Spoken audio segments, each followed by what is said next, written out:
What's going on, everyone? MikeO back with another episode of Hobby Talk. I appreciate you taking some time out of your day to listen to the show.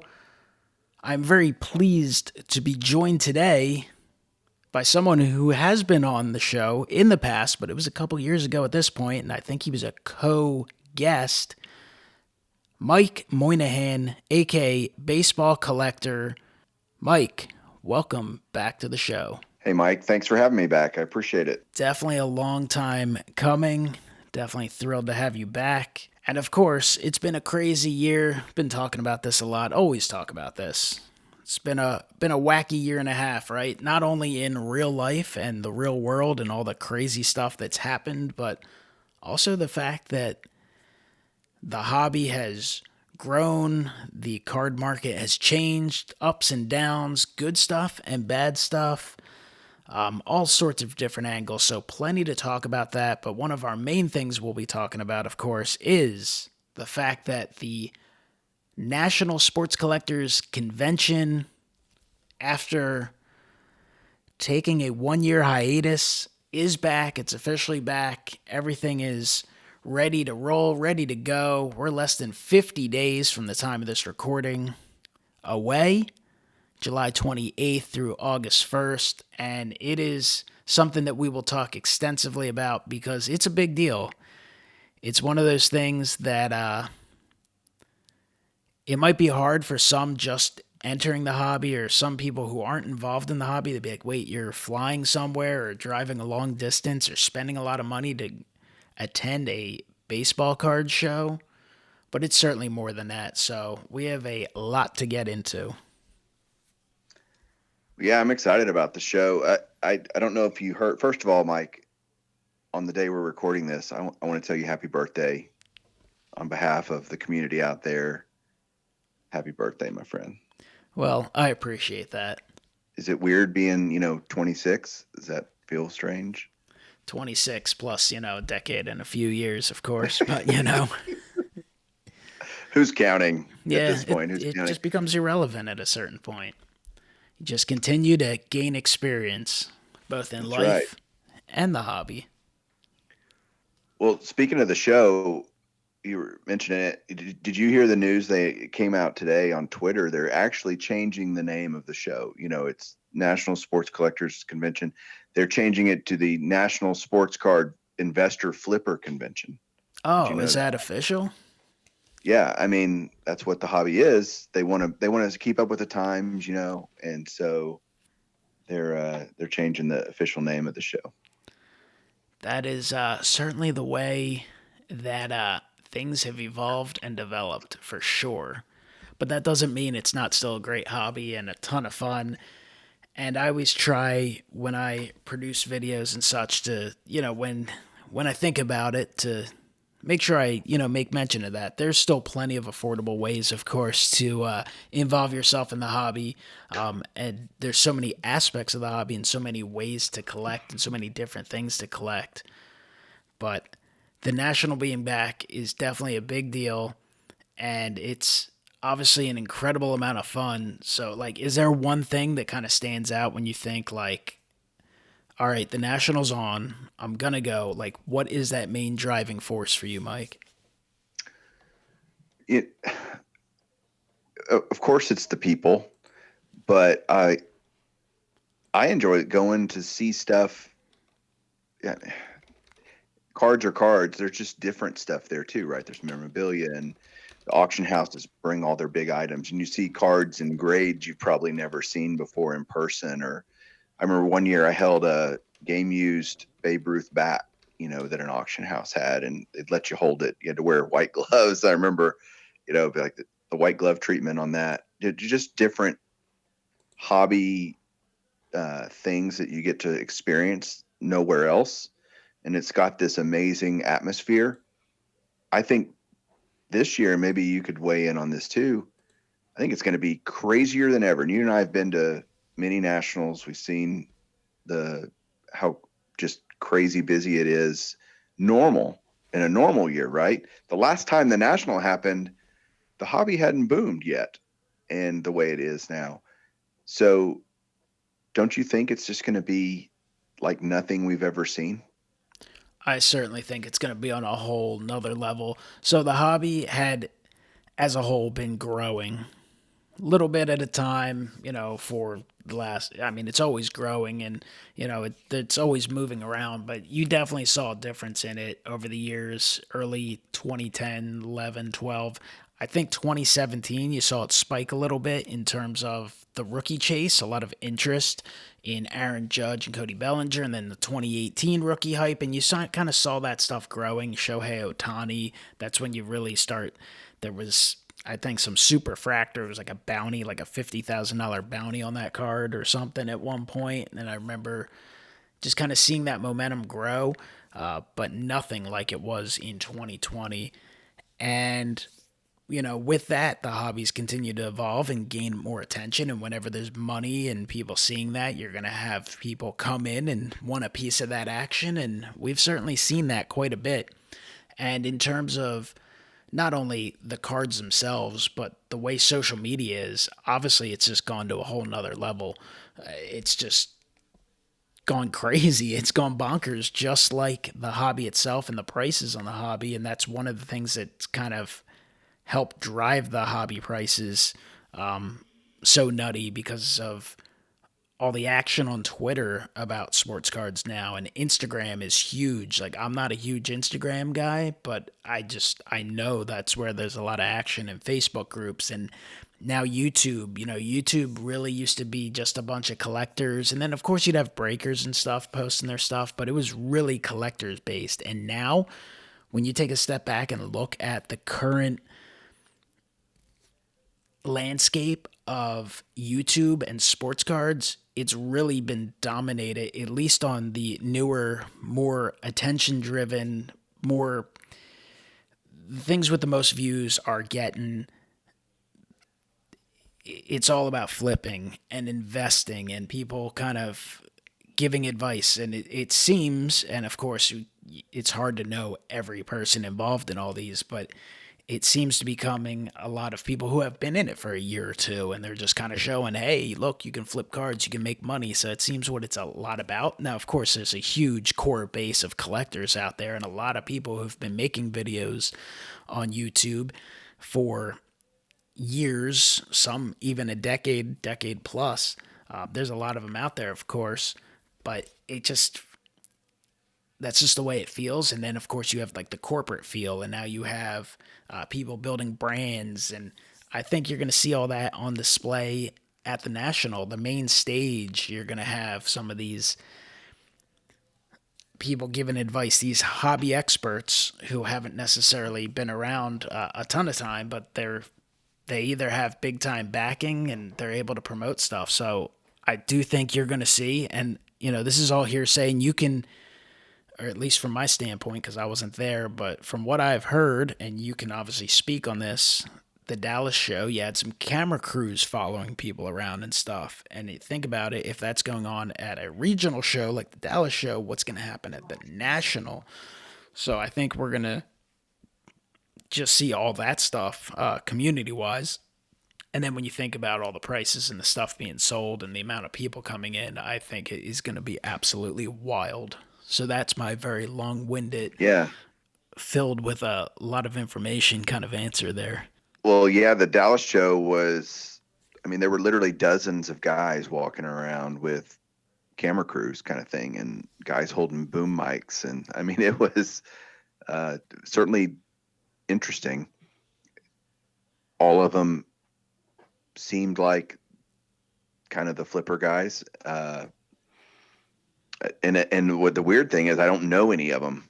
You know what I mean? In the community has been in the past pretty tight knit. I mean, you got to know some of the key people through that. You met more and more people at the national. You get, as our friend Eric likes to say, it's a giant family reunion. You get to just see everybody again and connect through cards and talk about life. And it's always more than cards, but the cards is what brings us all together. And it's the best part of the show, for sure. But I think you and I have both been to nationals where we weren't part of that community. And I've been to when I used to go to nationals, and it was just, I didn't know anyone. Literally, I was just walking around looking at cards and buying stuff that I wanted. It's so much more of a richer experience now. I look forward to it way more because of those friendships that you get to rekindle, and you know walk around with people, and it's because it's just fun to share the hobby, right? It's not fun to do it in a vacuum. It's no fun if your cards just sit in a dark closet, which was kind of an inspiration to make content to begin with for me. Like, who do we have to share this with? If it's just sitting there, it's not that it's not cool, but what's the real joy in it? The joy of it is sharing it. The Dallas show, I got to you get a smidgen of that. I got to see several guys that I know in the community. Several of them even stayed with me here at my house, which was great. But that's the fun part. We had a lot more fun just hanging out. And oh, by the way, we get to go to a really cool card show. I know you got the Philly show coming up soon, even this weekend, right? So, are you looking forward to seeing some guys? Are you interested to see if there's going to be a lot of camera crews walking around, kind of thing? I mean, I'm definitely interested to see how it is compared to the last time they had it. I think the last three shows have been canceled slash postponed, and this is really a special show. A special added show. Typically, the Philly show they do spring, fall, and winter. So it's usually in late February, early March, and then they do one in late September, mid September, and then they always have one in December. So we'll see, because obviously a lot has transpired, as you mentioned, and as we talked about in the hobby since the last time they had a show. I don't know what to expect in terms of. I've never seen a lot of content made at the show. I've done a few videos in the past with some of our buddies like Ray from Philly and Ed Wesker Griff, but I'll be interested to see if others maybe do some videos. I don't know that I'll be doing anything there, but just to see how big it is, and I fully expect it to be absolutely packed. I know Friday they're doing a 2 hour sneak peek. It costs an extra $15 to get in for that. So we'll see how the show is. I am I'm definitely interested to see how things are. I'm excited to go to the show. I know I'm going to meet up with a few fellow YouTubers on Friday. That's the only day I'm actually available to go. So I know Ed is going, and I know Brian Roth, who's Card Soup on Instagram and all that stuff, and selling some stuff. B Roth 6 on YouTube. I'll be meeting up with him, so should be a good time. I'm sure I'll run into a few others as well, but it's an awesome show. It's a fun show. A lot of cool vintage and stuff to see, but it's still nothing compared to the national. There's no doubt about that. Yeah, it's going to be pretty insane, and I'm probably more excited this year than any year in the past because again, I just know more people even than before. Um, I'm excited to see the environment. I'm excited to see what prices are because we are seeing prices soften. As crazy as it's been, I think some things are kind of coming back down to earth a little bit, and I'm excited to see if there are deals to be had. Um, I know at the Dallas show, I was able to negotiate every card that I bought. There wasn't any, nope, not selling it to you unless you want to pay sticker, which is what I've been afraid of going to a show. But that was not the case. And the dealers were ready to move product, that's good if you're a buyer, right? Absolutely. We'll see. We'll see how things kind of develop in the next, month and a half or so, in terms of the card market. And as you move into different seasons, I'm sure by then there'll be a little more hype for football, but maybe baseball will be kind of lost in the shuffle with that a little bit. And that's there's a lot of movement and a lot more. I feel like the modern day stuff, the modern and ultra modern stuff is a little more affected by that. But there's going to be a lot of competition for sure. There's going to be tons of dealers, and I think you're going to have a lot of people there with backpacks full of cards that are ready to trade and potentially sell some stuff. I think those trade nights and such, there'll be a lot of action. So I think that's just a little more competition for the dealers. They're going to have to be ready to move. I mean, you have to realize that, obviously you have people who do this for a living, and the National's a huge show for them, but in today's world, I mean, anyone and everyone can be a seller if they want to be. Even if you're a collector, you have some stuff to move. We see people do that all the time. So I definitely think it's going to be an interesting experience. Yeah, most of the people at the Dallas show were walking around with, card boxes ready to sell things. They were always asked. I heard tons of people walking around, "Hey, are you buying? Are you trading?" All kinds of stuff was happening at the Dallas show. And I think there's this kind of, the Dallas show got really big because I think there was just a void in the market. Nobody else was doing shows. It was kind of the first, I'll call it, bigger show that kind of reopened after the pandemic. And so everybody came to it, and there were huge amounts of money being thrown around by the new wave of people, the old collectors. Everybody was just anxious to get back to the swing of in-person buying cards. I can see now that a lot more regional shows are opening. Again, there's only so much money in the hobby, I think, and I think it's going to naturally get diluted as people spend money in Philly or Chantilly or wherever. I mean, there's a Dallas show in early July, a couple of weeks before the National.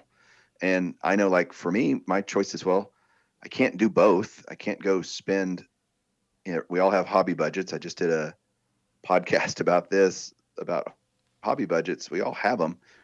There's only so much money. And so I'm not going to the Dallas show. I'm saving that money to spend at the National, for example. So I think you'll see the hobby dollars being diluted as more and more of these shows start reopening and start happening on a more regular basis. And you got to wonder, what does that do to the hobby overall? Does it stifle it a little bit? Because, when you're at a show and there's so many people and there's lots of money being thrown around, it's exciting and it's kind of infectious, and you want to buy into that and kind of be a part of that. If it gets diluted enough, does some of that excitement dissipate? And the answer is still yet to be told on that. None of us know. We're going to kind of see what happens over the next few months. Yeah, and it's hard to predict where things go. I mean, if we had this conversation talking about the National coming up, in 2019, you never thought you would fast forward 2 years and be like, yeah, you can't get blaster boxes at your local Target or Walmart anymore. We never would have thought some of the things would be prices that they are. We never would have expected, PSA and BGS to be shut down. So things kind of change, and for the most part, things have been changing in a way where things have been rising and popularity has been growing, but that's obviously not going to happen forever. I think you have core collectors that, of course, are going to stay the course and continue to collect, and that's just part of it. But the hobby hype right now, it's like how many people are getting involved in the hobby because of the hype, and because you can get interested, you can have your interest piqued by, oh, these cards are worth money. Oh, I can get an autograph. These are valuable. That's going to pique a lot of people's interest. But how many of those people are converted into collectors that want to add stuff to their collection and retain it to just collect for whatever reason, or whoever they want to collect, even if it's something that they want to collect and they think, what, this is going to be valuable in 15 years? Or how many people get a little nervous about a bit of a dip and, just sell off and want nothing to do with it? I mean, I think we'll start to learn more, because obviously not everyone who's got involved in sports cards in the last year and a half is going to stay there. We've, I'm sure, seen some disappear and go away with, even just prices getting high enough where they just sell out, or getting nervous with dips and they just kind of sell out, cut their losses, and take off. So, I mean, there's no way to predict everything that's going to happen. You can kind of read signs and you can make educated predictions, I guess, but it's hard to know for sure, of course. Yeah, time will tell. And you know, I think again, if you're a true collector, like you said, it won't matter. I'm actually excited about prices coming down. I mean, I want to acquire more things. I'm not selling. I'm not looking to get out. I'm not flipping anything. It's just ready to have some stabilization in prices, softening in prices, so that I can just pick up more stuff that I want to add. Um, and that'll happen. I genuinely believe that will happen. I have no idea on the timing of it, the swiftness of it, but there's no question in my mind that we will see that at some point. No question.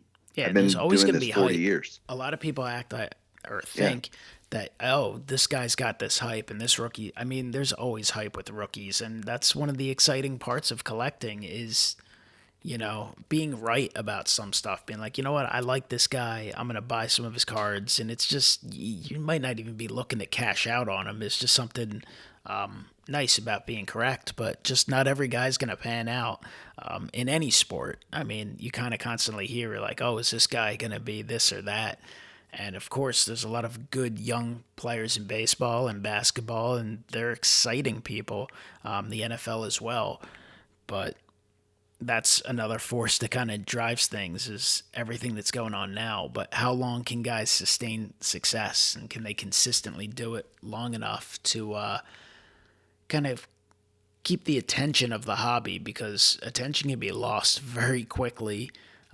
You look at a guy like a Chris Bryant, like he was the toast of the hobby a few years ago and won a World Series with the Cubs, and he's having a really nice season this year, but you don't really hear about him too much hobby wise. Not that there's not plenty of collectors, and not that his cards don't go for anything, but I don't. There's just so many facets to what drives the hobby. It's interesting, and another thing that happens at the National a lot.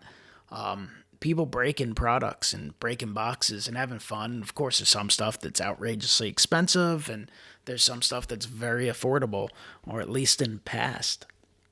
And it'll be kind of interesting to see what happens with that too. You used to be able to buy junk wax dirt cheap, couple bucks a box, and you just break them open, have a good time, and heck, you leave half the cards and let someone else pick them up and take them, or hand them off to a kid or something. And even new product. I mean, Topps Chrome blaster boxes, because Topps Chrome usually comes out the week of the National, and they'd be $20 in your local Target or Walmart, and you'd be able to buy them at the National for like $15. What happens this year? That'll be another thing Yep. that's kind of interesting. Are they going to be 25, 30, 50? Who knows? Well, be ready when you go to the Philly show this weekend that to see tons and tons and tons and tons of modern basketball. I mean, you will be overwhelmed with Luca and Trey Young and Jason Tatum and Zion, and you know, just be ready. There's a glutton of that stuff. In fact, if you look at the numbers of what PSA is grading of their bajillion card backlog that they're working through, there are it's so much basketball. I think last week they did 51,000 basketball cards, just in a week. All of that is likely modern. A majority of that's going to be modern basketball. The pop reports on these modern cards are going to go through the roof, right? And PSA is doing about 135,000 cards a week or so now, average. Some weeks more, some weeks less, and there.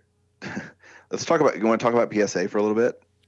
Sure, why not? We do know they will be at the National, and I believe they'll be doing some on-site grading, correct? But they haven't released a price, but it will They certainly are. be very expensive. It's $300 a card Okay, they did for officially on-site, announce it. which is the same as their, kind of right now, if you want to send a card in, it's $300 kind of thing. Um, so that's going to price a lot of people away from doing that. Although I still think you're going to have lines kind of quote unquote out the door. And I still think there's going to be a huge demand for that, even at that price point. Do you think is there any chance in hell in your mind that PSA reopens on July 1st? Even though that's what they're saying, and they're staying with that message. Nat Turner came out and said that's still their plan. Do you believe that? I don't see how they can possibly do that in the next couple weeks, but I think maybe you'll see a few higher price levels open. There's no way they can open everything. I mean, I still have 22 open orders with them, and I haven't sent anything to them in. Well, that's not true. Most of that stuff I sent 8 to 10 months ago, maybe even a little longer. I do have a few things I sent to them a few months ago, and that stuff hasn't moved. They just completed an order for me, a 5 business day turnaround that I sent to them at the end of February. Just shipped from them, I think, yesterday or the day before, so I'm expecting it any day. So that goes to show they're quite a bit behind. I know those complete through dates they post there. Those, from my experience, are not very accurate. I don't know what they base them off of, They're but completely worthless. yeah, Completely because worthless. I'll have people reach out to me and they're like, "Well, it says it's complete through there." I'm like, "Well, I have one under that category that is not even close." So I think they'll maybe add another service level, but I mean, $300 is kind of crazy, right? Now, if you're at the National It and is. you open, let's say 2021 Topps Chrome baseball, and we talk about baseball a lot because we're both big baseball guys. Let's say Topps Chrome comes out, right? You decide, what the hell, I'll buy a jumbo box. For whatever reason, even though baseball collectors never going to do this, you decide to spend $400 on a jumbo box, which is an outrageous price. But for the hell of it, you decide to do it, right? And you hit a Cabrian Hayes autograph superfractor. Looks perfect. Well, it's probably worth spending that $300, and then you could probably flip that at the show, and then you could take that and buy a kick-ass awesome vintage card for your collection. Maybe even you'd be able to get something, knock something off one of those set registry sets. Okay, that $300 makes sense because that might be a $5,000 or $10,000 card. Whether it should be worth that much, that's a whole nother debate. Or you buy one of the basketball products and hit something similar. Or maybe you get into a vintage breaks break and you hit a 53 Mantle in a pack and it looks amazing, or 52 if you're even more lucky. Okay, it makes sense, but I don't know. I agree that there'll be lines and a ton of demand for it and a ton of people will do stuff. I just can't believe people actually spend $300 to get cards graded unless it's the right type of card. And I'm not even saying it's smart. I have two vintage cards that I plan on submitting for on-site grading because I don't want to wait. Here's the thing. Do I need them graded immediately? No, but they're not one's a 50 Bowman Jackie Robinson, one's a 48 Bowman Stan Musial. These are common cards, right? So to me, I want them encapsulated. I want them done. I don't want to mail them off and have them sit in some warehouse for God knows how long. And that immediate satisfaction of having them graded is worth it. Again, that's my plan now. I could easily be talked out of it. Some people, I've said it before on a video and people thought I was crazy and just buying into the, you're such a sucker. I've heard I got a lot of comments, people calling me basically an idiot for wanting to do that. And I get it. You and I both remember the days of quarterly specials for $6.50 a card, or, $7 a card to send into PSA, and to think $300 just to get it graded, that seems outrageous. And it is out. I mean, it's not that it's even not outrageous. I'm not. I'm just telling you. Even me, a guy who's pretty anal about how he spends his hobby money, there's a lot of people out there with no regard for that whatsoever. So to them, they're going to do it because they don't know any better or they just don't care. I just think there's so much of that out there in the hobby. Uh, you know, they'll do it if they can make $50 on the card at the end. If they spend 300, they've opened a box, pulled a card that's worth maybe 400 in a 10. They'll spend the $300 to get a shot at it to make the 50 or $100 that they would clear after it. You know what I mean? I just There's think no there's doubt people about that that. just To me, don't think about it that way. again, Like, if you hit a monster card at a modern, I get it. But like I understand if you buy a big vintage card that's raw and you have, because with vintage you have the grading, which of course can help set the price and plays a giant role in the value, the price, but also the authentication to make sure it wasn't tampered with and all that stuff. I mean, there's so much more value to getting the vintage graded in that type of situation, in my opinion, than the modern. But of course, most of what will be graded on site, I'm sure, will be modern, aka ultra modern, which is kind of crazy, but I mean, that's the way the hobby is right now. So I completely agree with you that it will. You're not going to be able to walk up and just say, hey, I'd like to get this card graded. You will be standing in line, spending precious time waiting for such an opportunity. I'll bet you right now,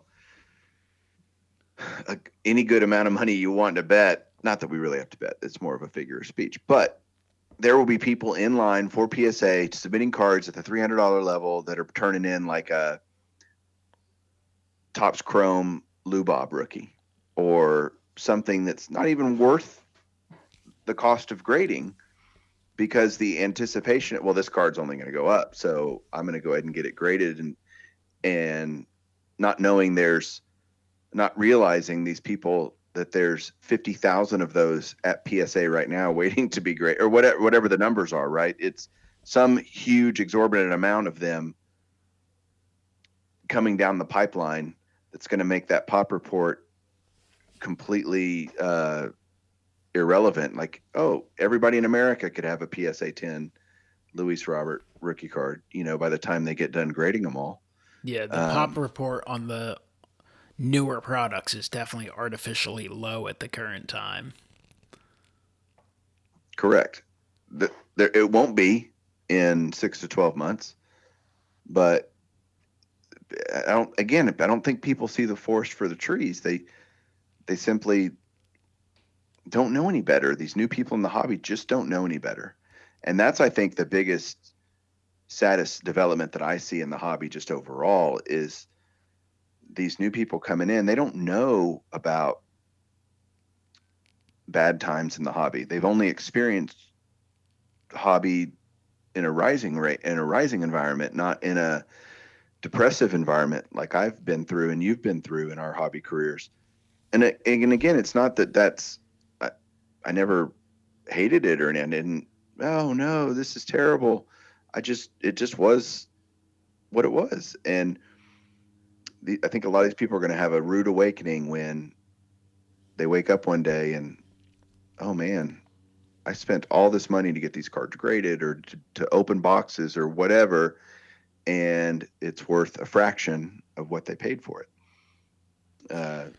Again, it's about your motivation, and I think if you're motivated by the almighty dollar, you're likely going to be disappointed the longer you're in the hobby.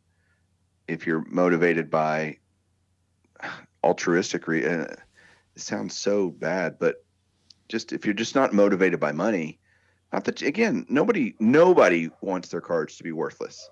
Let's just be honest. If you say you don't care about value, you're lying to yourself or to everyone else you're telling that to, because that's just not true. We all care about some value. But I've said this before. I said, look, if I buy a card today for, say, $50, and 10 years from now, I have some reason that I need to sell it and I get $50, I consider that a win. I bought a card, I got to sell it, get my money back, and I got to enjoy that card for a decade. That to me is a victory in the hobby. I'm not buying a card for $50 hoping to flip it in 6 months for 500 or 200 or whatever. So there's just this motivation thing that I think is lacking in the newer people that are coming into the hobby, that are driven by the money aspect of it, and they're just set up to be disappointed. That's all. Yeah, and It's a times shame. change and things change and sports change and such, right? You think back to baseball like the late 90s and there's players who had fantastic careers but for one reason or another they fell out of grace. They just either their career just momentum stopped. I think of guys like Miguel Tejada, like I remember his old Bowman Chrome cards were highly sought after and he had a good career, right? And but just Right. eventually Won an MVP.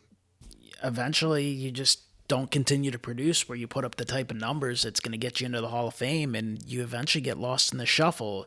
You have guys like, and How about Ryan Howard? not to bring up a Ryan Howard. sore name for you, but your boy Josh Hamilton had many reasons. Fantastic run and had a bunch of off-field issues, and even though he had a great career overall, gets forgotten. And you brought up Ryan Howard. I mean, he'll always be collected by people in Philadelphia, but on a national level, even though he won an MVP, led the league in home runs a few years, had a really, really fantastic career, hit 300 some home runs. He tore his Achilles in 2011. Was never the same after that. I mean, sure, he stuck around for another 5, 6 years, 7 years, whatever it was, but his numbers consistently went down. And as he aged, you just don't compile those numbers. And, here we are 10 years later. And does he have some value in the hobby? Of course, he has some value. People will buy him and collect him for whatever reasons, whether they're doing a home run leaders set or they're a Phillies collector. But, I mean, his prices are a fraction of what they used to be. Not everyone is going to be an all time great and a Hall of Famer, and even fewer are going to be goats. We're in the age of the goat. Everyone's a goat. I mean, it doesn't really work that way. Guys have good runs. Can you keep it up for a incredible amount of time? Most don't. Not everyone plays quarterback for 20 plus years consistently. Not everyone plays in the NBA at certain levels for 20 some years. Same thing baseball wise. Guys don't spend maybe 20 years with one team, and guys just don't stay in the limelight that long. So, I mean, they're all factors, and that doesn't mean you shouldn't buy into some hype and enjoy the hype of the hobby to a degree and try and collect cards of some of the fantastic players out there. But you do have to be careful with it and not kind of go crazy, and you can't collect everyone and everything. And I know that can be hard to do because I certainly have a hard time focusing. I mean, I do have little focuses, of course, and I like to expand into the world of baseball, but you know what happens eventually?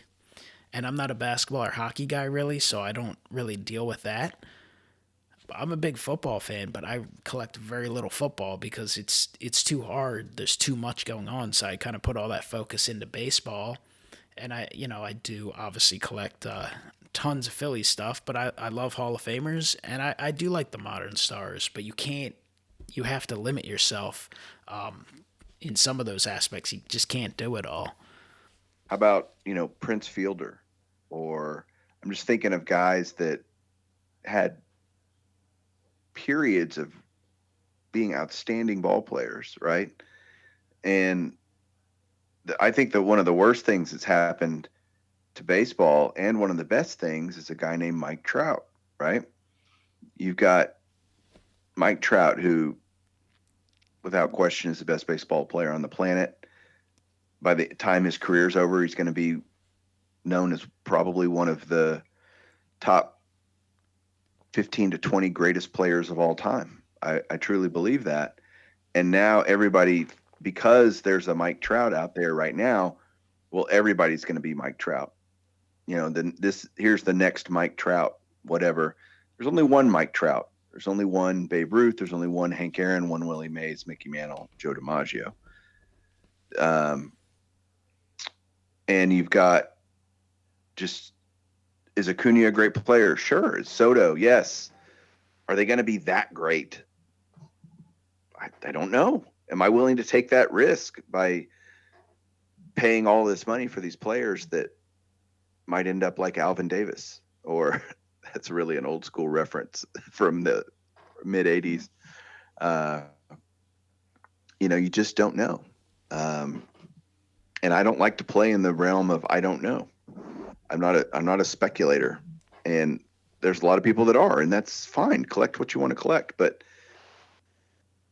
I've learned, experience has taught me in this hobby I did collect Josh Hamilton, and I've collected players and been burned from a value standpoint. Again, that's not the only reason I did it. I enjoyed the players, Darryl Strawberry and Juan Gonzalez, and Michael Young for the Rangers, a big Rangers guy, obviously, but I didn't do it for the value.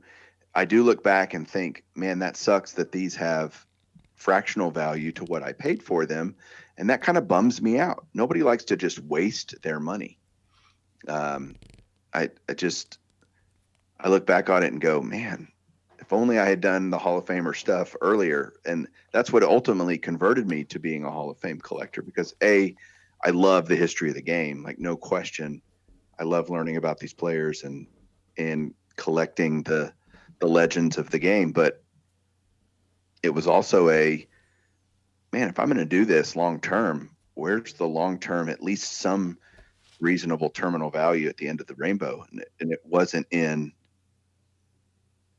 individual player collections, unless you just get lucky and if you picked Mike Trout 6 or 7 years ago, you're a pretty happy guy right now, just value wise. And he looks to be, again, one of the greats of all time based on his career trajectory as his career's going now. But right now he's hurt, right? But All these guys are if you bought in on the hype away on from Dominic Brown, former Phillies prospect, ranked ahead of Mike Trout, well, then you're in a world of hurt. Thankfully, I never spent a dime on Dominic Brown, but I easily could have. Or I'll just use the Phillies. They got a bunch of failed prospects. So do the Rangers. But Rhys Hoskins, is he a serviceable major leaguer? Yeah. Is he what they touted him to be early in his career? Not so far, right? He's a really nice player, but he's certainly not, based on age and overall production, Hall of Fame, incredibly, incredibly unlikely. You never say never.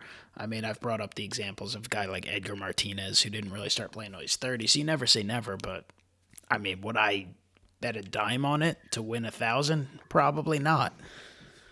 But yeah, that's just the way the even a guy goes. Like Bryce Harper, take Bryce Harper, right? MVP, Rookie of the Year, All-Star games galore so far in his career. I mean, I would call him a borderline great player. You probably don't think so because you watch him every day and you get frustrated with his production and stuff and his streakiness. But, if you looked at his career overall, he's had a very nice career. And he was so hyped, and all this Strasburg, I'm just thinking of these guys. And Strasburg, 2 years ago in the World Series, obviously increased his status in the hobby, status in the game to a large degree. But is it still where it was? I mean, when Vladimir Guerrero Jr. came up, he was priced as if he was, the next Hank Aaron. And it's like, whoa, let's pump the brakes a little bit. Not that Vladimir Guerrero Jr. won't have a great career. I just don't let's not go too nuts on these guys until they start proving it a little bit. And that's, I think, again, a direct problem that what Mike Trout's career has created in the hobby today. Everybody thinks they can pick the next Mike Trout. And sadly, there's only one Mike Trout. If you were to say who's the second best player in the major leagues, you could probably have a list of names, Mookie Betts and and others, but they're way below where Mike Trout is. You see what I mean? There's a huge gap between number one and the next guy, whoever that is, that you might think it is. Uh, that gap hasn't been as big between the best player in the game and the next best player since Ruth. I truly believe that. And nobody talks about that being a reality. Ruth was the best player, and then the second best player until Gehrig came along wasn't even close. You know what I mean? And that's true today, I think, that there's this Trout effect. Um, I don't know. Am I crazy? I don't think so. Well, I think Babe Ruth may still be one of the more underrated players in baseball history, if that makes any sense, at least hobby wise. Because when you think, I don't know, maybe even like it's like, what have you done for me lately? When I hear people trying to argue, like, how can you make an argument in any way, shape, or form that he's not the greatest player of all time? Based on his pitching ability and performance, and the fact that at a point he was hitting more home runs himself than the rest of baseball combined. I'm like, I get Barry Bonds was a really good hitter, but you think he's better than Babe Ruth? I don't know about that. But of course, everyone's just gonna. It's always about what have you done for me lately. I mean, I think the hype train is just natural. People are always looking for that, no matter what it is. Even think of something like movies and stuff. Everyone's hyping every movie or brand new TV show. And of course, there's going to be a lot of letdowns. And you see it in every sport, too. Basketball and football, probably even worse because you have these collegiate players that transfer right into the professional sports as opposed to baseball, where the majority of the time it obviously takes years to develop. I mean, you're seeing it with Trevor Lawrence in football. It's like he's already the next, people are going to be spending ungodly amounts of money on his new cards, which I guess have already begun to come out, stuff like Score, but just wait till the Prism comes out. I mean, he's got a long way to go to prove himself as an all-time great worthy player. And I guess that's just, always been true of the hobby to some degree. It's just with the money that's being thrown around now, it's just insane levels. But when I do see some of these sales on some cards, I'm like, you spent $10,000 on that? Like, it's a cool card, but you could have bought something a lot more scarce and kind of a lot more awesome, in my opinion. But everyone's going to have different things that they enjoy Well, or there's also different this. goals. I think there's also a lottery effect too. Everybody wants to hit the lottery on picking the. You said it earlier. People want to be right, and I think there's a lot of that truth to that in just the psychology of opening sports cards and buying players, and they all want to hit the lottery. Well, there's a reason the lotteries exist, even though when you walk in to buy your lottery ticket that the chances of you winning are infinitesimal. And yet people buy millions of lottery tickets every day around this country and around the world because the idea of winning the lottery is more valuable than the money you're going to spend to buy the ticket. It's fun just to dream, even for a moment, that you might actually win. And when you have a box of cards in front of you, it's tempting you to open it and crack the wax and open the packs. It's that, man, I might hit the lottery here. And people are paying big bucks to play the lottery in the sports card world. Yeah, and I mean, even just buying singles, a lot of people like to invest in singles. And hey, there's definitely some people out there that bought some Juan Soto first Bowman autographs a number of years ago, probably bought them for like $10 a piece, and they might be able to get like 5 grand for them now. But there's way more people who said, you know what, this guy looks good, and spent $10 on a bunch of autographed prospect cards. And, maybe they bought $110 cards that are now dollar cards, and that adds up into a big loss. And it's even bigger if you spend 40, 80, $100. I mean, that's one thing I have kind of focused on Phillies wise. Like, I collect Phillies stuff. I find it more exciting to pick up the pre-war stuff, the truly scarce items, but of course I'm going to collect the modern stuff as well. But I'm going to be careful, who I collect and what I collect in terms of that. And I'm going to do the top base sets and the some of the flagship cards and base cards from different products and that stuff. They're relatively cheap, but one thing I've never really done is the prospect cards until the guy reaches the majors. Like, I don't even have an interest in picking the card up, and then it depends, of course, what they do, and I'm going to be patient with it too. I'm not going to buy into the hype and spend a couple $100s for a card, for an autograph card of a guy who, who knows if they ever hit the big league level at all, let alone in Philadelphia. But that's just, I don't love the prospect game. I think it's fun to go through a box of old Bowman cards 5 or 10 years later and be like, oh, this guy made it. This guy did well. This guy's a star. But I can't play that gambling prospect game. That is just, there's way more losers than winners in that for sure. It'd be an interesting experiment to maybe go, all right, look, I'm going to take 2021 Bowman and I'm going to buy 10 cards of every player. Because again, not knowing which ones are going to pan out at this point, or every player that has a first Bowman, let's say, right? Everybody from Jason Dominguez to Bobby Witt Jr. I guess that was 2020 Bowman, but you get my point. You buy all of them, right?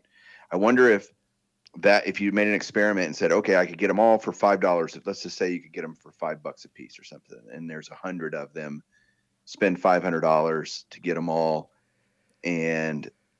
or is it better to wait 5 years and spend $500 on the one guy actually that makes it? What's more satisfying? I don't know the answer. I'm just throwing it out there as an interesting psychological experiment of I'd be the guy that I'm going to wait and I'll buy the guys when they make it. And yes, I will pay more for that one guy, but I didn't have to buy all the guys that ended up in the 50-cent box at the show. You know what I mean?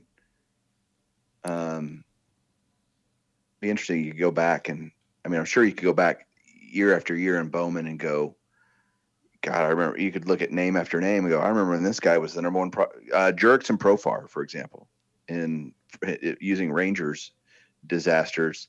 There were years we could have traded Jerks and Profar for a mint to any number of teams. He's now a utility player for the Oakland or the San Diego Padres, right? It's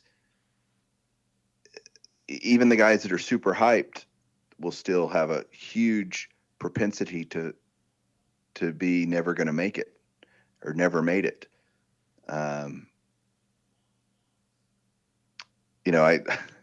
You've watched Major League, I'm sure, right, Mike? Of course. The movie? Of course. Most everybody listening to this podcast will have watched Major League, and the great line of Taylor, the catcher, right? What was the guy's the actor's name? I just went totally blank, which is terrible. Tom Berenger. He says, here's to they're at a toast. They all three made the team, him, Willie Mays Hayes, and Ricky Vaughn, and they toast and they say, to a great year from a has-been and a couple of never will be's, right? And I always think of that line about prospect cards. How many of these guys are never will be's? And the answer is a lion's share of them will be never will be's. And I just don't like to play that game. I mean, I get what the attraction is to it. I really do. I don't know. Wisdom and experience is a wonderful teacher. Yes. I guess. And I've been wrong so many times that I got tired of being wrong. For sure. I think, that's a interesting line to bring up when you kind of talk about influencers in the hobby a little bit. Like, there's a lot of people out there who provide their advice and such. And I think it's important and interesting to listen to different perspectives. But I don't think just following the hype of a market for the last year and a half, I don't think that's as valuable And I don't think pieces of software and just recent trends, I don't think any of that is nearly as valuable as experience and, kind of listening to what people who have been involved in collecting and involved in the hobby for, you know, 5 years, 10 years, 20 years, 30 years, even beyond that. I think you can learn a lot of great lessons that way. So,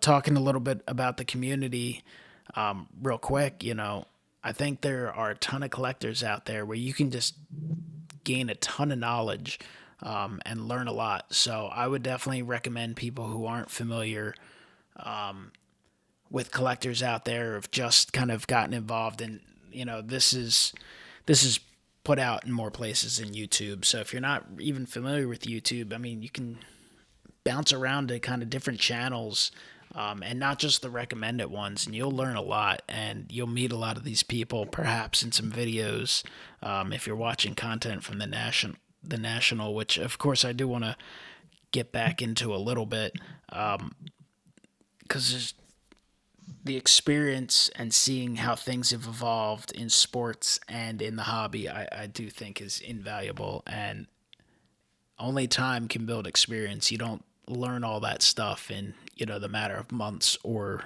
a year or so. For sure. And we always say it's a marathon. The hobby is a marathon, not a sprint. And I've had so many people over the last even year and a half, 2 years that have found my channel on YouTube, watched videos, and they've sent me emails and whatnot saying, "Man, Mike, I've kind of converted. I'm converting over to vintage, and I'm so glad that I did. I'm enjoying the hobby so much more." And not that you have to do that to enjoy the hobby. That's not my point. It's that if there's nothing wrong with kind of, if you're a modern guy now, dabble in vintage. If you're I just bought a modern card the other day. You know, you can enjoy all of it. I just think it's don't dismiss vintage if you're a modern guy. That's I guess my point is, don't just say, "Oh, I don't want to collect old stuff because it's no fun. I can't watch those guys on TV, whatnot." Um, I, it's a wonderful part of the hobby. It's obviously something I advocate for constantly wherever anybody wants to listen to me talk about it. I mean, my podcast is called The Golden Age of Cardboard, talking about vintage all the time. And it's because I found a joy in that niche of the hobby that I've never experienced before in all the other areas and avenues that I've collected in the past. Vintage has this special thing in my heart, and just the way I love the cards and all that, and the designs and the nostalgia, all of that stuff is unique with vintage versus modern cards. Um, Again, both can be great, depending on what you like, but that's just what I've found through my experience to be true. That's all. And It's my truth as about the a hobby. fan of the sport and as a fan of both cards and, in this example, baseball, to me, I love collecting it all and dabbling in all of it. I found myself having way more fun, especially in the spike spike times of the hobby, in the vintage and the pre-war and stuff like that. Just kind of always learning. I mean, I think if you're younger and what you know is the more modern and ultra modern stuff, vintage, you know, can be a little intimidating, in the same way that if you're a vintage person, you're an old school collector and you haven't really dabbled in new stuff, sometimes the ultra modern, the brand new products can be intimidating because you don't truly understand all the parallels and all the hype over certain things. And if you've never dealt with vintage, you can feel a little intimidated. Well, how do I know what the grade would be, and how do I know the value based on grading, or what's authentic or not authentic? And there's just always stuff to learn. I think you're gonna have fun no matter what you collect, and getting involved in something new. So I definitely recommend vintage for sure. And you can do it in so many different ways. I mean, I personally love to collect Hall of Famers, and you know what I do? I collect lower graded stuff because as long as it looks nice enough to me. I mean, to me, vintage cards are supposed to be a bit beat up. Something brand new is supposed to come out of a pack pretty close to pristine. Vintage stuff, well, that's stuff that's supposed to have been well loved and beat up and thrown in a shoebox. So I don't expect them to be perfect, which to me kind of takes the edge off a little bit. Like I don't care if a card's a two, as long as it's not destroyed in a way that bothers me. And I like to collect the Hall of Famers, but as a team collector, that helps a ton too, because you can just pick up all sorts of amazing and cool cards, especially if you have a favorite team or a team you like to collect that has a really long history. A lot of opportunities there. And you can't watch a lot of these guys, but you can go back and actually see some highlights or watch. Or I've actually, in the past year, I would, obviously as a background thing, but I remember I was listening to like 1950 Phillies games, Phillies Dodgers games, partial radio broadcast. I'd have it on while I was working on stuff, and it's just so cool. And you start recognizing names and stuff of cards you've seen and players, you've kind of followed card wise, and you can find some old clips and you can do some research on some of the old school stuff, the old pre-war guys from the early 1900s. I mean, there's not a ton of information out there, but when you're able to pick one up for your team collection and then you're sitting there searching like, oh, this guy after baseball needed money and he went and saved up some money and then he went and bought like a peach farm down in Florida or wherever he did. Like, there's actually some interesting stuff and how many guys became umpires and stuff. So there's a lot of levels to collecting and a lot of super fun ways to collect. So I always recommend people expand their horizons, just like in life, do so in the hobby as well. Totally agree. Totally agree. So, what else about the National do you want to talk about? All right, so we can't not at least talk a little bit about some advice that you might give because there will be a lot of people who are attending the National for the first time. A lot of people who are longtime collectors, maybe a lot of people who have only been back in the game, for the first time in years, here in the last year when a lot of people have come into the hobby. Like, why would you go to the National, Mike? Like, what would be a reason to drive someone to go to the National? We've talked about it a little bit, but is it that opportunity Well, to purchase a dream card? I mean, if you're looking to buy a big time card in person, can be a better experience sometimes, or maybe better choices than the same card that's overpriced on eBay? Or is it to meet people and network? Is it to just enjoy the aura of just being 24/7 cards for a few days, where everywhere you look are cards and you forget about everything else going on in the world? I mean, are they just kind of all reasons? yes, yes, yes, and yeah, yeah. I mean, you just named several of the great reasons to do it. I would say if you've never been to a National, and you can ask anyone that's been, you will never have a more just joyful hobby experience than going to the National. You, if you're trying to decide whether or not to go for a day or a week or the whole week or whatever, if you go for just a day, you'll have a great time. You won't see everything. In fact, you'll see probably a fraction of what's there, but you'll still have a great time. If you're a first timer, I would say you'd want to go at least 3 days, honestly, to absorb all that is there at the National, to be absorbed and to be experienced. But it's just overall the greatest experience you can have in the hobby. Period. There's no other, for all the different reasons like you mentioned. All of it's true.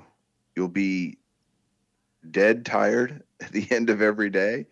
Your feet will hurt, and it'll be the best pain you've ever had. It's you can't wait to get up and do it again the next day and the next day. And it's, yeah, the people, and yes, the cards, and yes, picking up something really cool for your collection or whatever. All of that is what creates that amazing experience that we're talking about. Um, Advice, other advice, man. I try to go to. I know people love going to shows, trying to pick up certain cards and whatnot. I think going to shows with zero agenda is way more fun for me because I'm not stressing about some card that I think I need to, or I'm just really wanting to pick up. I'm not setting myself up for disappointment. Although at the National, if you can't find it, then it doesn't exist. Pretty much, uh, it's not 100% true, but it's pretty true. And I think you just go to the National or any big show with kind of an open mind of I'm going to go and just see what kind of hits me, what speaks to me while I'm there. And I've found that when I do that at shows, I just have a much better time. And if I go with a purpose, I sometimes am disappointed. And so I'd rather not be disappointed in a thing that's supposed to be so fun. Uh, so I'm trying to think of other advice that would be really wear comfortable shoes. Everybody says that. Bring water. Wear a backpack. All of those things. Write Definitely bring down. some Take cash with you. notes. Yeah, make sure you bring a little cash. Probably a good idea. Cash is king everywhere. Don't ever pay sticker price for a card. You don't have to. If you think, and I tell people all the time when you're going to a show, walk around a little bit before you buy something because I promise you, it's unlikely that whatever card you're targeting and that you saw and you're like, oh, that's really great. If I promise you, you're going to buy it and you're going to walk, 2 rows over and you're going to find it again for 2/3 of the price you just paid. And you're gonna be like, oh. So I always tell people, walk around, get a feel, and as you're doing that and you see a card that you want, make sure the show the biggest thing people don't understand if they've never been is how it's just so overwhelming. It's so massive. I tell that to people all the time and they come back, yep, I was so overwhelmed. And it's just true. If you're going to get confused, you think you won't, you think you're good at this stuff. I'm telling you, I've had it happen to me where I forgot to write down where I found a card that I wanted and I decided to go pick it up later and I couldn't find it. And it's the most frustrating thing in the world. So take notes, have your phone with you or something where you can, I found this card on this row, on this booth, and this was the price. Take good notes as you're walking the floor so that when you start going, okay, I'm ready to start making some purchases, you know where to go and you can just be a lot more efficient with your time because it's so big and you just get lost, literally. Are those Yeah, all good pieces of advice, Mike? for sure. If you don't find a way to mark down where you've found something, there's a good chance you might spend 3 days looking to find where you were and not find it. That is something I think we've all Yeah.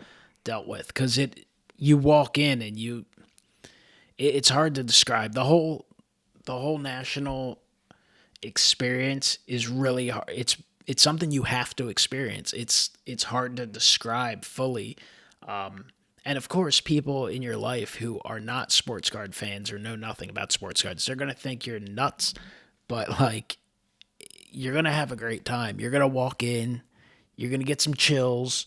You're gonna just be overwhelmed. You're gonna have to collect yourself because it's literally like left to right, front to back. I mean, there is just cards everywhere. There are people everywhere. I fully expect it to be even more crowded this year for sure.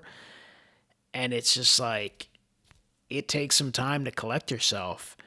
And, if you're involved at all on social media, you are going to run into people constantly and you're going to have conversations and meet connections. And that can be, you can definitely spend a lot of time with that. So you do want to try and socialize after show hours at times. And not to say that you don't want to socialize during that. You could definitely walk around with people. But I mean, time will fly really quick. A show will begin, the day of the show will begin. And next thing you know, they'll be announcing, all right, show's today's over in 20 minutes or so. I mean, the day goes by really quickly.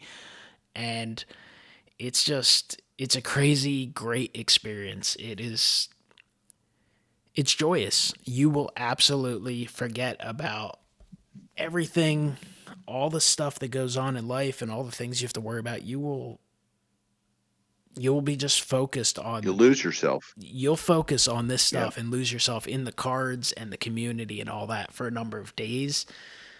And there will be some withdrawal afterwards. You will definitely feel like a little bit of a letdown once the show ends. And that doesn't mean you obviously shouldn't go. It's just you had a great time, and now you have to face the reality that, you got to get back to normal life. You can't spend 24 hours a day talking about, thinking about, and experiencing sports cards and hanging out with all your buddies. And, a lot of people that you've talked to, and, people get busy and you can't talk every day. You'll talk every day maybe with some people, but it's hard to and there's a lot of people you just meet even for the first time and you know of them, but it's just like it really is like a family reunion or a high school reunion, and you just kind of fall back in line with people, and you feel like these are people that you talk to every day for years, because in a way sometimes you might not interact back and forth necessarily, but you'll listen to the same people day after day, week after week, month after month, year after year, and it's an incredible experience, and it's a lot of fun. And I think it's something that, given the opportunity, everyone involved in this hobby should absolutely try and experience for sure. Couldn't agree more. Couldn't agree more. And one other thing I definitely would say is I wouldn't just buy something for the sake of buying things. That is something that's definitely easy to almost try and convince yourself to do, because you'll see someone buy something amazing for their collection and you just feel like, oh my gosh, I'm here, I gotta buy something. And you can either have a few cards you're definitely looking for, have your eye on. But for me, like, I'll usually look for stuff that's more oddball or things that I won't find on eBay every day or have a difficult time finding. Those are the things I look to try and make purchases. I'll pick up some other stuff, of course, but the things that are kind of available day after day on eBay, those are the items that don't pique my interest as much. It's those opportunities to pick up cards that this might be your best chance to work out a deal for or find. So that's definitely something I would say too. Because I've definitely had times where I'm like, oh man, it's the last day of the show. I haven't really picked up that, and it's like you catch yourself. You're like, wait, I'm looking to like spend money for the sake of spending money. That certainly doesn't make sense. So it's definitely something to think about while Right. you're there. For sure. And totally agree, and want to reiterate the look for the unusual. Don't look for the mainstream. The mainstream you can find anytime, any day, on eBay or wherever else. Look for something that's unusual that you would really love to add to your collection.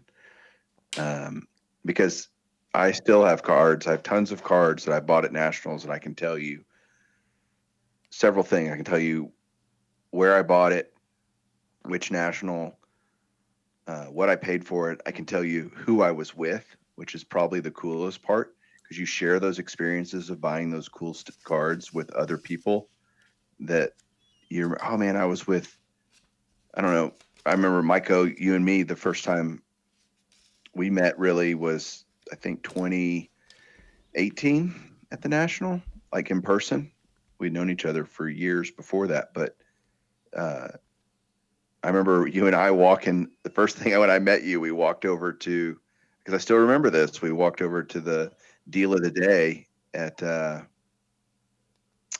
gosh, I just went blank on their booth. Baseball card exchange. Baseball card right? exchange. Yeah, that's something everybody should do. Look for what the deals of the day are. I don't know how great of deals are going to be like they've been in years past, but we'll see. But I remember walking you and I think Ed was with us, and we were just going to check out the deals of the day, right? And I'm like, oh, look at this and look at this, and some guys pick up stuff, you don't, whatever. You enjoy the experience together and have fun with it, and you love showing off. Look what I found over here, and you love sharing that kind of stuff, and it makes memories that last a really, really long time. Yeah, networking. You may not remember that experience with me, but I do remember it with I definitely you. remember going over there. I remember that was Cleveland, I believe, correct? Yeah, it was Cleveland. Yep. I I definitely recommend kind of networking with your buddies too. They can help you find cards and kind of give help you make good informative decisions. Help you look at examples. I know Eric, those back pages helped you out with a few cards in the past. I believe your Hank Aaron you picked up wisely a few years Yep. ago. Just to look at different examples, and guys can they'll get to know what you like and they'll help you be like, all right, well, let's look around at this or that. Ooh, this is a really nice example. This is a good price. People will find stuff that you might be interested in because there's certainly some cards that are going to be readily available, and there's other cards that maybe there's only two in the entire show, and you know, a few people looking for that card or keeping their eyes open is certainly better than just you yourself. You may easily just get distracted briefly, walk by a table, and you miss it. So that's all stuff that's important. Mike, we have been chatting for around an hour and 20 minutes already. It's been a fantastic discussion. Definitely don't want to, we could probably do a 24-hour podcast if we really wanted to. I certainly don't want to Right. keep you all night, of course.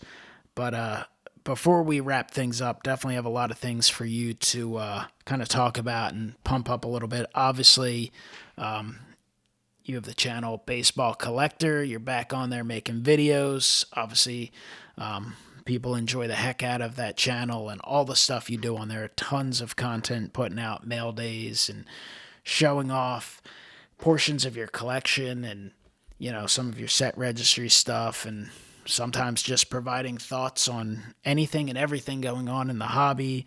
Of course, you're part of the Bench Clear Media and you do some stuff on there, including the Golden Age of Cardboard podcast, which is a fantastic listen. And of course, you do the video version too. So if people want to, sit there and take a look at Mike, you have a chance to do that there as well, as opposed to just listening to this audio podcast. And provide some people with some thoughts on all that stuff. And then you can wrap things up with some information on Hobby Palooza, which is coming back for the second year in a row, which be a little bit different than last year, but pretty similar. Just instead of filling a void, it will be hyping a fantastic experience that will be coming a few weeks later. Yeah. So Hobby Palooza is going to be a month from today, July 10th and 11th, a month from the day we're recording this, July 10th and 11th, Saturday and Sunday. We may do some things on Friday night just to kind of go through who's on the lineup. And, Ty and I from Bench Clear might do some of that. But it's a great opportunity. As Mike, you were part of it last year and appreciate you doing that. I know you're going to be part of it this year. And I know you're looking forward to it because it's just a great opportunity to celebrate the community and celebrate our friends and yes, hype the national, but there's going to be guys doing hours of content. It's basically 2 straight days of constant live streaming all day from 10 a.m. Central to 10 p.m. Central, 12 hours a day for 2 days of just being able to hop from live stream to live stream. Each contributor, each content creator is going to be hosting their hour on their own channel. So you'll get to know channels you may not have heard before. You'll get to just follow along with everybody in the live streams and the chats and be there for parts of it, be there for all of it. We'd love to have you. And maybe, Mike, you can talk real quick about your experience last year and how you enjoyed it. Yeah, it was awesome last year. I remember looking forward to it and following everything that was going on, jumping on as much as possible of every live stream and, watching and kind of listening and taking in what each member of the community was doing and talking about, but also being involved in all those live chats. I mean, the chats are very alive. And you just get to interact with so many people. And of course, you get to know some channels better, and you may find new channels to subscribe to. And of course, just enjoy channels you've subscribed to for a long time. That whole experience is a ton of fun. And then doing the stream. Doing the stream was definitely a little overwhelming to a degree because just had so much, you wanted to do. An hour goes by really quickly when you're the one there trying to do a ton of stuff, and I was able to have Ed Wesker Griff join me. And that was a blast doing that with him last year. And last year we really tried to focus on, the community and the collectors in the community, and had on, God, I think we might have had like 20 some people join in. Some of them were quick cameos, only for, maybe only 10, 15 seconds, but we just tried to get in as much as possible. And it was a blast, and I definitely look forward to the 2021 version. It's, I think, as much now as ever, it's important to, yes, hype and talk about the national and get excited for it, but also,